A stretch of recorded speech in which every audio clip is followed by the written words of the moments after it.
दोस्तों, share market की पाठशाला में आप सभी का तहे दिल से स्वागत है। जुबिलियंट इंग्रेविया ने आज अपने Q1 रिजल्ट डिस्क्लोज कर दिए हैं। तो कैसा रहा कंपनी का रिजल्ट, आइए जानते हैं। तो स्टार्ट कर लेते हैं कंपनी की टोटल इनकम के साथ। तो कंपनी की टोटल इनकम जो पिछले साल थी वो पिछले साल 10,8352 लाख पे स्टैंड हो रही है, जो कि इस साल घट करके 103391 हो गया, मतलब थोड़ा सा डिक्लाइन देखने को मिला है। इसी को अगर हम कंपेयर कर लेते हैं क्यू ऑन क्यू बेसिस में, तो पिछले साल 108398 पे कंपनी की इनकम आके स्टैंड हुई थी, जो कि इस साल भी घट करके 103391 हो गई। मतलब वाई बेसिस की बात करें, क्यू ऑन क्यू बेसिस में बात करें, दोनों ही केस में रेवेन्यू में अच्छा खासा कट देखने को मिला है। अगर हम एक्सपेंसेस की बात कर लेते हैं तो पिछले साल जो खर्चे थे 100213 पे आके स्टैंड थे, जो कि इस साल घट करके 96796 हो चुके हैं।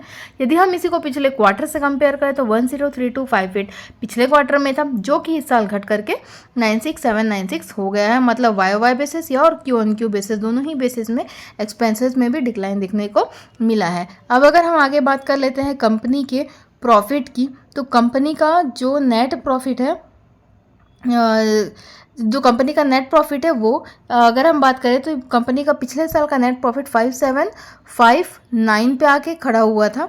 लेकिन ये आफ्टर टैक्स की हम बात करते हैं तो आफ्टर टैक्स में जो कंपनी का प्रॉफिट था वो 5744 पे आके खड़ा हुआ था, जो कि इस साल डिक्लाइन होकर 5036 लाख हो गया है। मतलब प्रॉफिट में भी डिक्लाइन। अगर हम क्यू ऑन क्यू बेसिस में बात करें तो 3256 पिछले क्वार्टर का प्रॉफिट था, जो कि इस साल बढ़ करके 5036 है। मतलब वाई बेसिस में अच्छा नहीं है रिजल्ट, क्योंकि डिक्लाइन है। वाई बेसिस में प्रॉफिट में डिक्लाइन देखने को मिला है, लेकिन क्यू ऑन क्यू बेसिस में प्रॉफिट में ग्रोथ देखने को मिली है।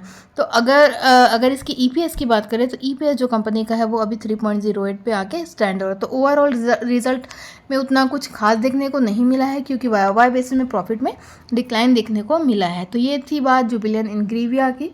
आगे की तमाम जानकारी के लिए बने रहिएगा मेरे चैनल में। तब तक के लिए धन्यवाद।